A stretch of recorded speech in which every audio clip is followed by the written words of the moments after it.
I feel that a festival of truth is important because in writing, they tell us to write what you know, and what we know is the truth.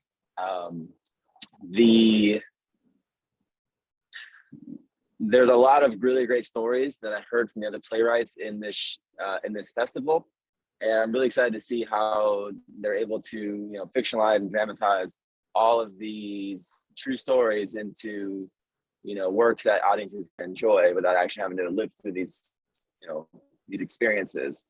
My particular show is, I think, about the simplest and sometimes maybe the most important truth we have, which is love.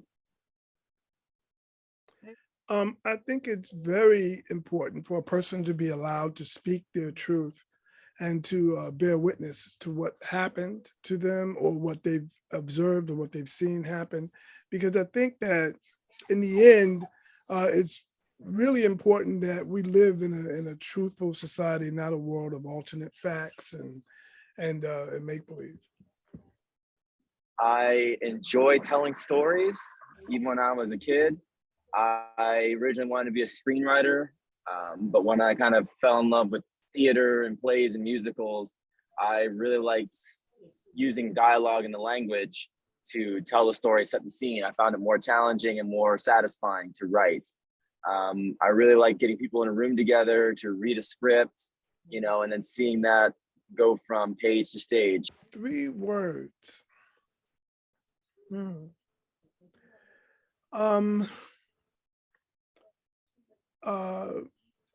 I would say it's eye-opening, it's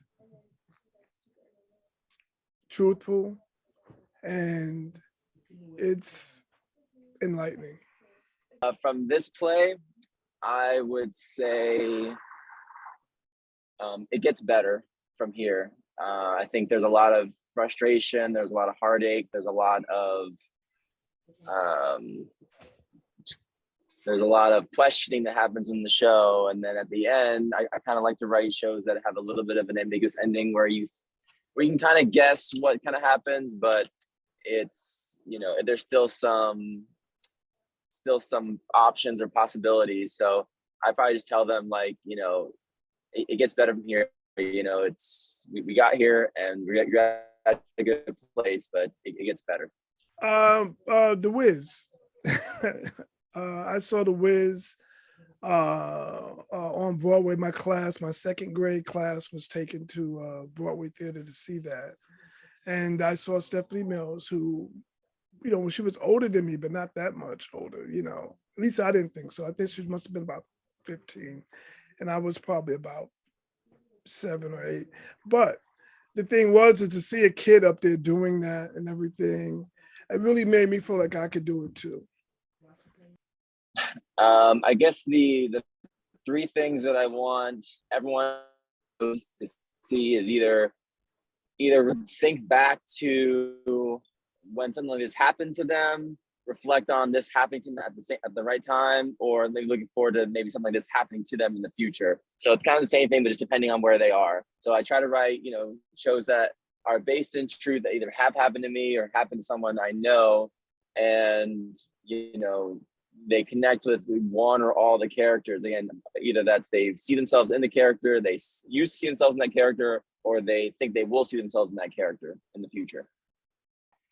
This play was inspired by an event that I witnessed, and one of the things is that people didn't believe the young person that it happened to, and I sort of I believe the young person. So because I believe the young person, I tried to make a play that had a similar situation to what actually happened. And I was hoping that the folks would see the play and it would open their eyes and they would see oh, well, that's me, and that's the young person that this happened to. Maybe I need to think about this a little differently.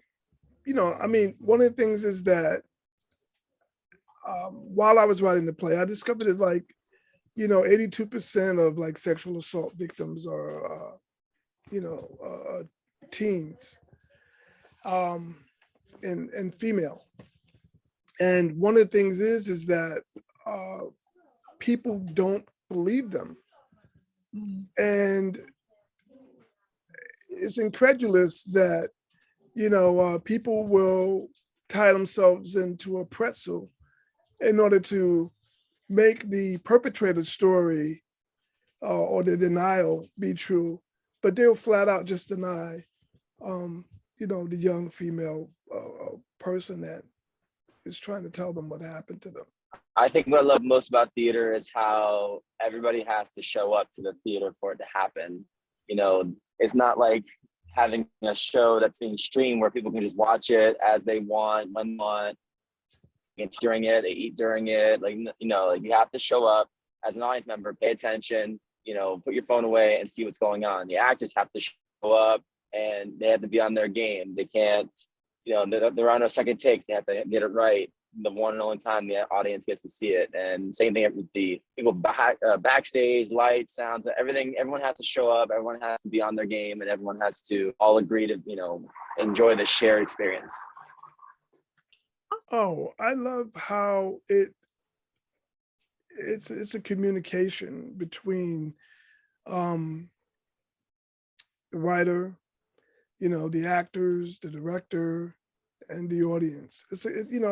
We can collaborate and come up with a collaborative vision where we can communicate this to an audience, and the audience could see it and feel it on a level, in the same way that we've seen it and felt it when we were crafting it.